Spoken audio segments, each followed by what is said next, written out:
Olá!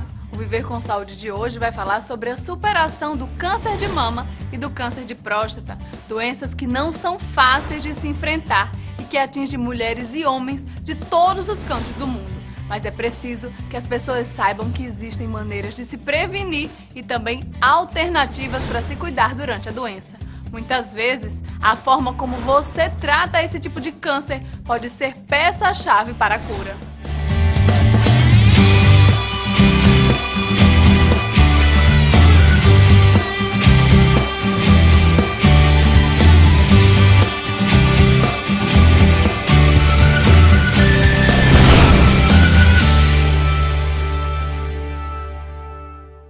No programa de hoje, você vai saber sobre a luta contra o câncer de mama e o câncer de próstata. Para isso, vai conhecer a história de diferentes mulheres e homens que foram diagnosticados com essas doenças e, apesar das dificuldades, conseguiram a cura. A nossa equipe também conversou com médicos e especialistas que vão falar sobre exames que podem ajudar a detectar tanto o câncer de mama como o câncer de próstata, além de outros cuidados para superar essas doenças. E ainda, você vai conhecer o trabalho de grupos voluntários que orientam e apoiam as mulheres a vencer o câncer de mama. Fique ligado, o Viver com Saúde está no ar e volta logo depois do intervalo.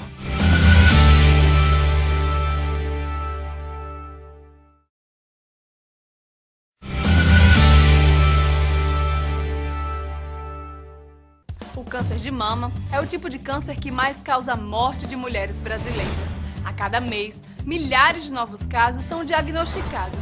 Para reduzir esses dados, um importante trabalho de conscientização e prevenção vem sendo realizado através de campanhas em todo o país. A detecção precoce, através do autoexame, do exame clínico ou da mamografia, aumenta consideravelmente as chances de cura da paciente.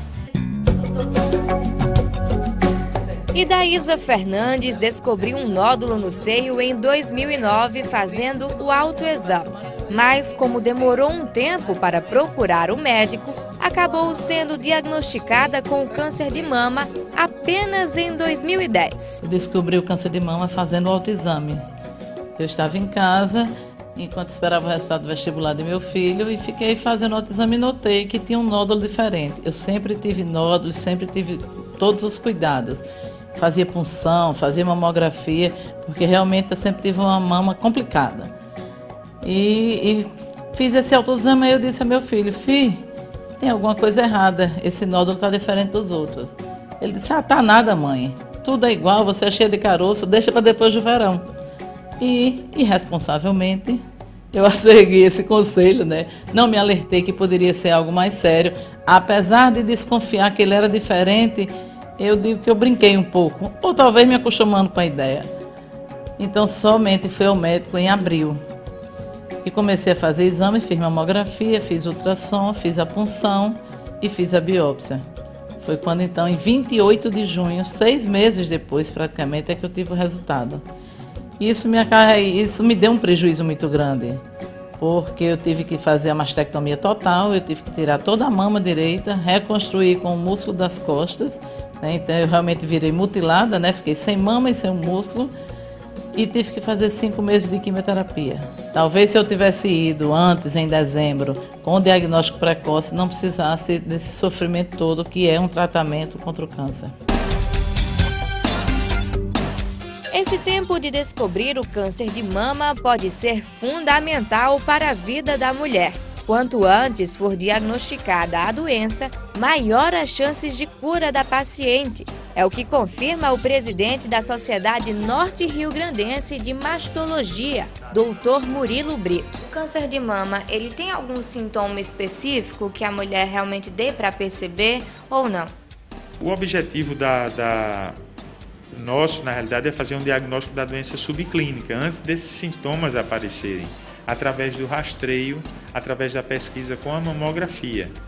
Mas existem vários sintomas e sinais que a gente pode observar com as pacientes que têm a doença maligna. Então, são dados importantes como assimetria mamária, uma mama cresce, a outra não cresce, é uma assimetria, né? A presença de nódulos que estão crescendo rapidamente, a presença de líquido saindo pelo mamilo, que a gente chama de descarga papilar, a presença de alguma retração na pele, algum puxamento ou algum abaulamento na pele, a presença de edema no tecido celular subcutâneo, a gente pode observar também, a presença de alguma ferida na areola que não cicatriza e coça e não cicatriza nunca. Então, todos esses sinais e sintomas a gente pode observar nas pacientes que têm câncer de mama.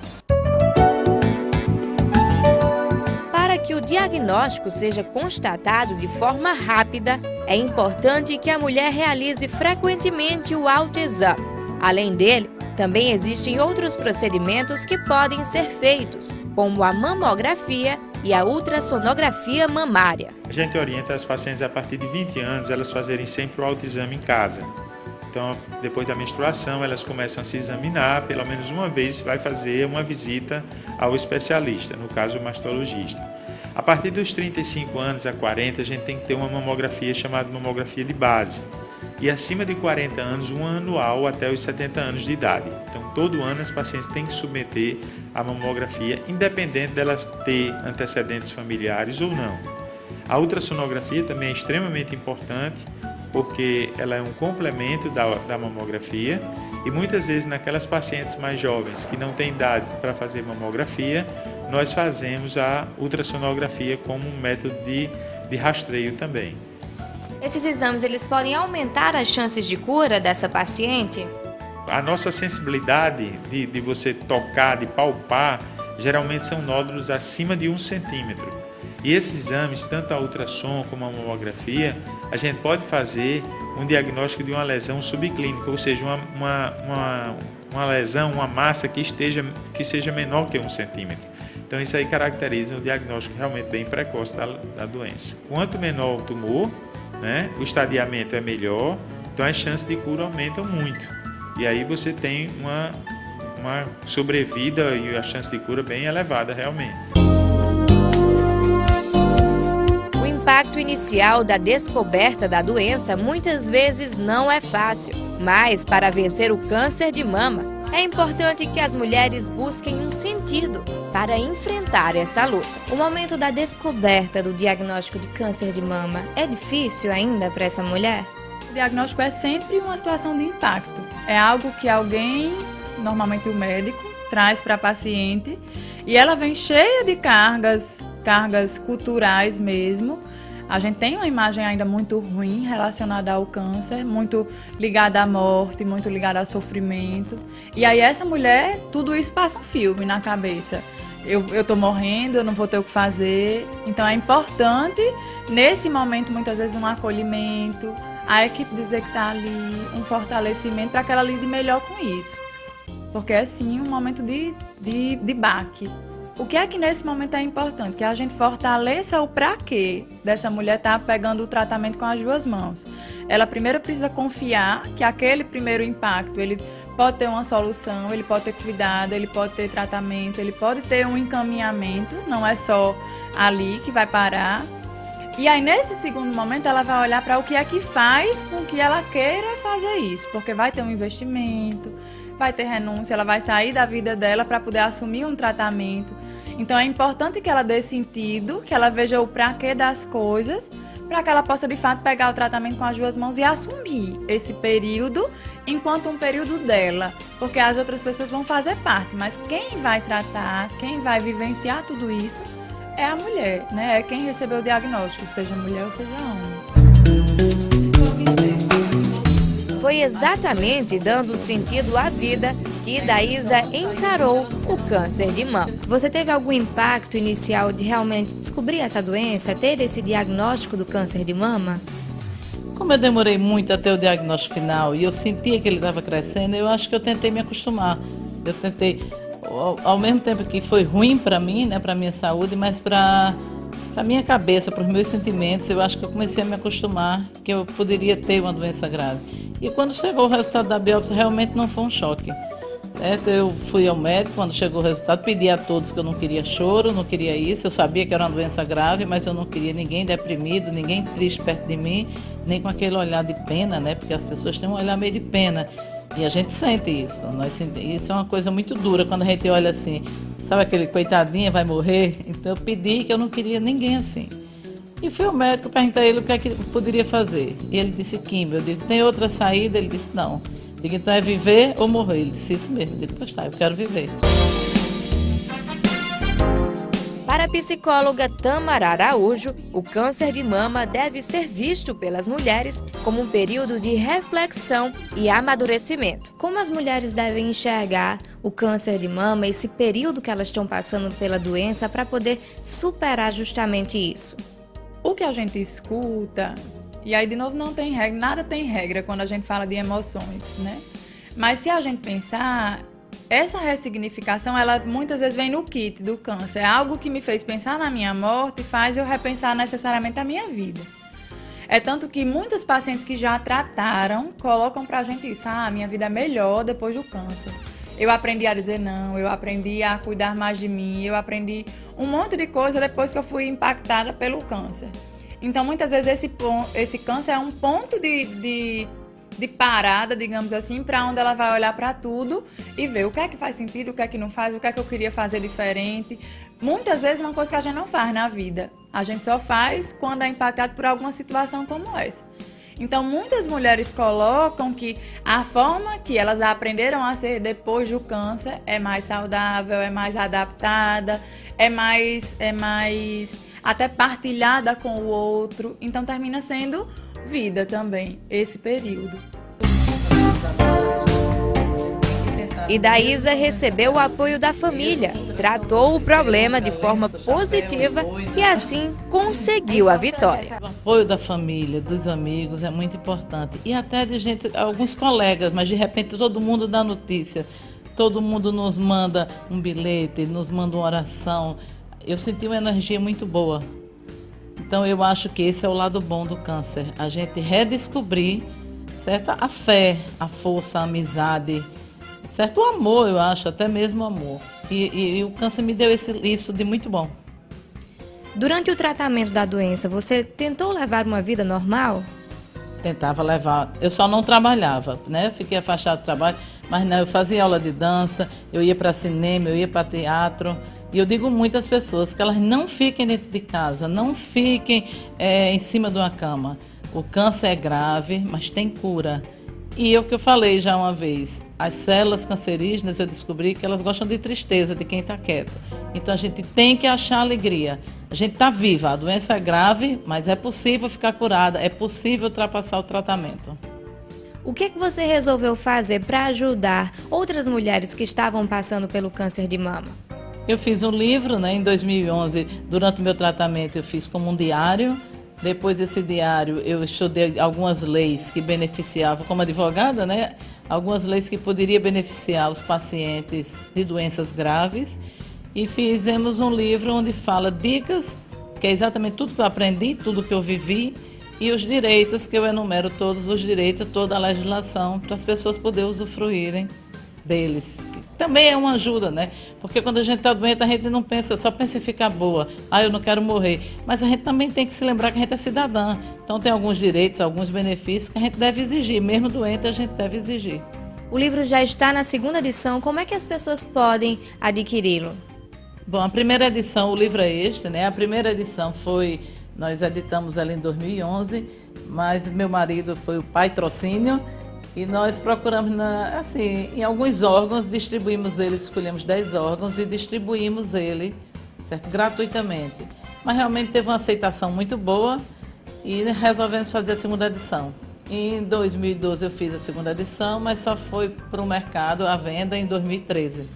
Então ele está à venda na Saraiva e ainda tem. Já está na segunda tiragem e eu espero o próximo ano fazer a terceira edição. Depois do livro, eu ainda achei que ficou pouco, eu queria fazer mais. Então, nos juntamos com algumas amigas e criamos o Grupo Reviver, exatamente visando o diagnóstico precoce. O Grupo Reviver, o objetivo maior dele é a arrecadação de recursos para comprarmos uma unidade móvel com ultrassom e mamografia, para levarmos até a periferia.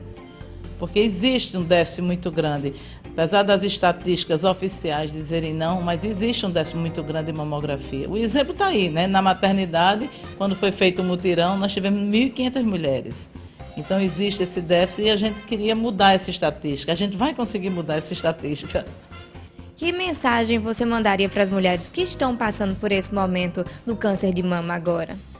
Olha, eu li ontem uma frase da artista global Arlette Salles, em que ela descobriu um câncer agora em janeiro e está voltando à vida normal agora.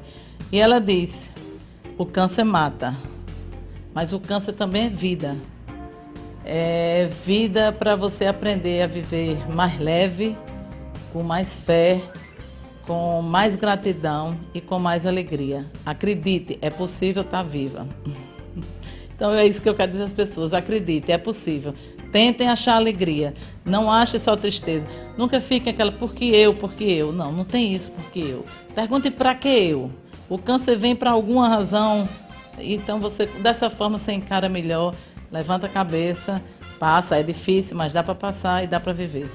No próximo bloco do Viver com Saúde, você vai saber como a forma de encarar o diagnóstico do câncer de mama pode fazer a diferença no tratamento. É no próximo bloco, a gente volta já já!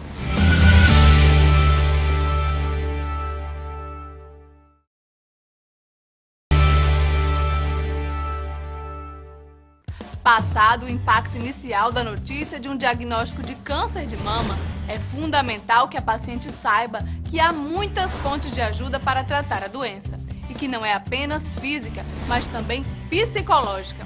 É importante ressaltar que essa vitória é resultado de várias ações conjuntas e que seu emocional deve ser cuidado tanto quanto o seu físico.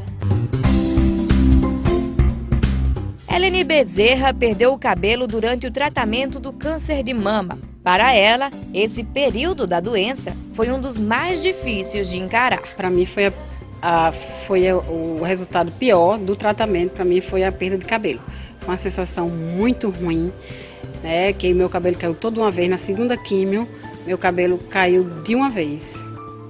O que é que você fez para superar esse momento mais difícil do tratamento? A prova de amor maior que eu tive foi na hora que eu olhei no espelho que meu cabelo caiu, assim, tinha 2 buracos na minha cabeça, né? E a minha filha saiu do quartinho dela e disse: você sempre achou meu cabelo muito bonito, meu cabelo agora é seu. E cortou o cabelo bem curtinho e imediatamente, foi muito rápido, ela foi no cabeleireiro, ela já tinha combinado com essa cabeleireira, ela sabia que meu cabelo ia cair, ela estava terminando um curso, precisava de estar com o cabelo bonito, novinha, precisava estar com o cabelo bonito, mas mesmo assim ela cortou curtinho o cabelo e mandou confeccionar uma peruca para mim. Quando você recebeu a peruca feita pelos cabelos da sua filha, como foi que você se sentiu? Nossa, quando eu coloquei essa peruca, eu me senti outra pessoa, outra mulher. Eu coloquei a peruca, como não tinha sobrancelha, mas só a peruca já era uma grande coisa, né? Coloquei a peruca, pintei as sobrancelhas e já me senti linda, me deu muita vontade de viver, né?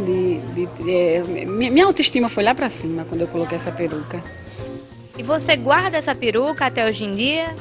Essa peruca eu empresto a pessoas especiais, como a minha dentista, que teve um câncer de mama, eu emprestei para ela, uma colega aqui nossa do grupo Despertar e mais outra pessoa, né, amiga, emprestei essa peruca, mas sempre dizendo: quando seu cabelo nascer, me devolva essa peruca, que eu tenho um carinho especial por ela. A queda do cabelo com a perda da mama podem ser momentos complicados, mas também existem alternativas para superar essas fases. O que a gente sempre orienta, inclusive o psicólogo pode ajudar nisso, é como é que essa mulher vai enfrentar isso, o que é que ela tem de estratégia para enfrentar em relação ao cabelo. Ela pode estar buscando outras estratégias, a peruca, o lenço, se ela se sentir melhor. E ela pode estar pensando antecipadamente, o que é que eu posso fazer com isso? Em relação à perda da mama, a gente tem as mamas que podem ser reconstruídas de imediato e a gente tem as próteses que são móveis, digamos assim, que ela coloca dentro do sutiã, que ela pode estar usando. Mas muitas vezes essa aceitação, ela passa não só por uma coisa que vem um adicional, ou a peruca ou a prótese, mas ela passa por uma sensação afetiva mesmo. A gente precisa viver o luto de que perdeu algo que é essencial para a vida, e essa vida vai continuar sem esse algo por enquanto, pelo menos. E aí essa ressignificação é muito importante para que essa mulher caminhe diferente. Aqui na capital potiguara, a Liga contra o Câncer, através de um trabalho voluntário, realiza a produção de perucas para as pessoas que passam pelo tratamento da quimioterapia. Nós idealizamos esses trabalhos. Foi uma pessoa que se doou a nos ajudar, a ensinar a fazer peruca. E aí a gente aprendemos, mas ele teve necessidade de sair e nós continuamos com o trabalho, porque nós sentimos necessidade de ajudar, porque passamos também por essa situação. No meu caso, eu nasci e cresci com o cabelo. Um dia meu cabelo caiu, né? Eu fiquei assim... É uma coisa diferente, que a gente sente diferente, né? Aí a gente usa essa peruca, não é doada. Ela é emprestada, porque depois que o cabelo começa a crescer, ela devolve, a gente faz o tratamento, dá um trato na peruca para doar para outras pessoas. Para a psicóloga Tâmara, também é fundamental que as mulheres procurem fazer atividades que lhe causem prazer. As mulheres que não têm alguma restrição médica podem continuar fazendo atividades que lhe causem prazer? Sim, e é importante que nesse tempo elas continuem essas atividades. Na verdade, essas atividades não só são importantes, mas são imprescindíveis. Porque elas falam dessa mulher estar viva, né? Da vida estar continuando durante o tratamento. E aí é importante que ela continue todas as atividades que ela puder dentro do limite. E aí ouvindo essa voz médica, né, que vai dizer para ela até onde ela pode ir, até onde ela pode exercitar esse limite, até onde ela precisa se poupar um pouquinho mais, a depender do período do tratamento que ela está. Que atividades podem ajudar elas no tratamento? O suporte familiar é essencial, os grupos de apoio, sejam eles de pacientes que já passaram pela mesma situação ou qualquer tipo de grupo social, e as atividades de dia a dia mesmo, o que fazia parte da rotina dali é importante para ela, é importante que ela continue também, porque vai dar força para ela poder estar nesse tratamento de uma forma mais inteira, né, com mais qualidade. Os grupos de apoio são uma ótima opção para a mulher ser acolhida, realizar atividades e trocar experiências. Em Natal, o Grupo Despertar da Liga é referência em ajudar mulheres com câncer de mama. Qual o objetivo principal desse grupo? Dar apoio emocional, físico, a portadoras de câncer de mama, através da troca de experiências, porque nós passamos por esse momento do câncer de mama. Por que esse apoio é importante para aquelas mulheres que realmente estão passando nesse tratamento contra o câncer de mama? Para dar mais conforto e firmeza, né, e ter mais fé na sua cura, no seu tratamento. Porque você sabendo que outra já passou por esse câncer e que sobreviveu, que ficou curada, você vai se espelhar e vai ficar curada também. Uma das atividades que o Grupo Despertar desenvolve durante a semana é o coral. Seguindo as orientações do regente, as mulheres unidas cantam, celebrando a vida.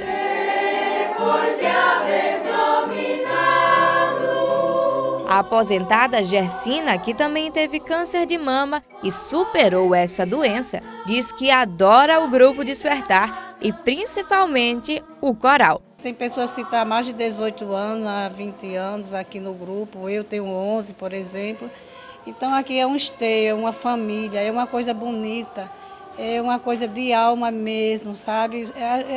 A gente não sabe nem dizer, é muito profundo a gente expressar para dizer o quanto é bom, o quanto faz bem. E a experiência do coral? Como é que a senhora se sente nesse coral, celebrando a vida? É uma coisa que me faz muito bem, era um sonho que eu tinha. Tentei até fazer parte de corais de igreja, não consegui. Então, para mim, foi uma beleza mesmo, sabe? Eu adoro, é uma coisa assim que me faz bem a alma, me lava a alma mesmo. É uma coisa muito boa mesmo. E acredito que todas as minhas colegas sentem assim, porque é só alegria. No último bloco do Viver com Saúde, você vai saber mais sobre o câncer de próstata e como a descoberta precoce pode ajudar a superar a doença e ter uma vida normal. É no próximo bloco, não saia daí!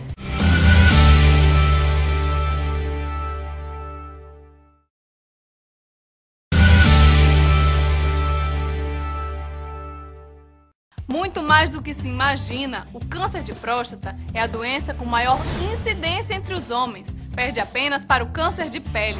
Para que essa doença não evolua, os homens devem se precaver procurando médicos urologistas. E se a doença for diagnosticada logo no início, ela pode ser tratada facilmente.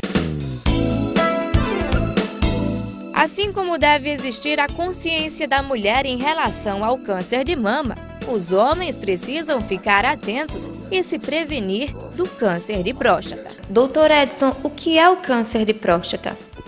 Na verdade, o câncer de próstata é o surgimento de células malignas na próstata, que é popularmente conhecido como câncer de próstata, né? Então, na prática, é a neoplasia maligna da próstata. Como está a incidência do câncer de próstata aqui no Brasil? A incidência do câncer do Brasil carece de estudos melhores, né? Mas tem um estudo de referência publicado pelo Hospital AC Camargo, que é um hospital de referência no tratamento de oncologia de diversos tipos de cânceres, inclusive o câncer de próstata, né?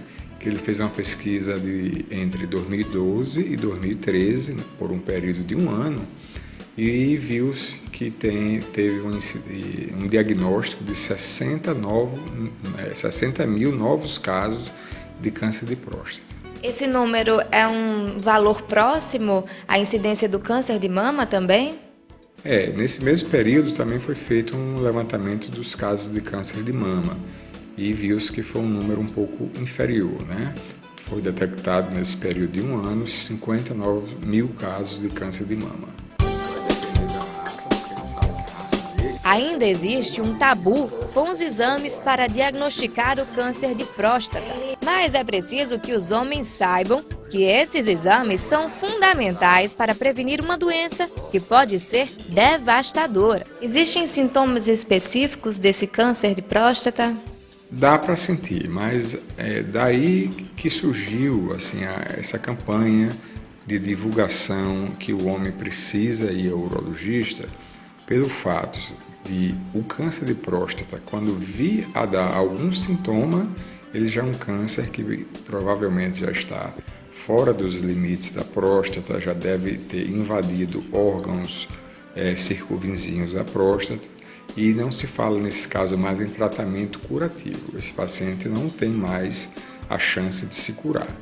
Então, a importância é que o paciente procure o urologista antes que surjam os sintomas, que é nesta fase que o tumor está restrito na próstata e aí sim ele tem uma chance real de se curar. Inclusive tem vários trabalhos na literatura mostrando que essa chance de cura chega a ser superior a 90%. O câncer de próstata tem alguma prevenção? Existem exames que podem ajudar nessa prevenção? Existe. Ele tem que procurar o seu médico, o seu urologista, né? Que o urologista vai fazer um inquérito nele, uma investigação, saber classificar esse paciente, se ele é um paciente de baixo risco, de médio risco ou de alto risco para o câncer de próstata, e para cada caso existe uma rotina preconizada.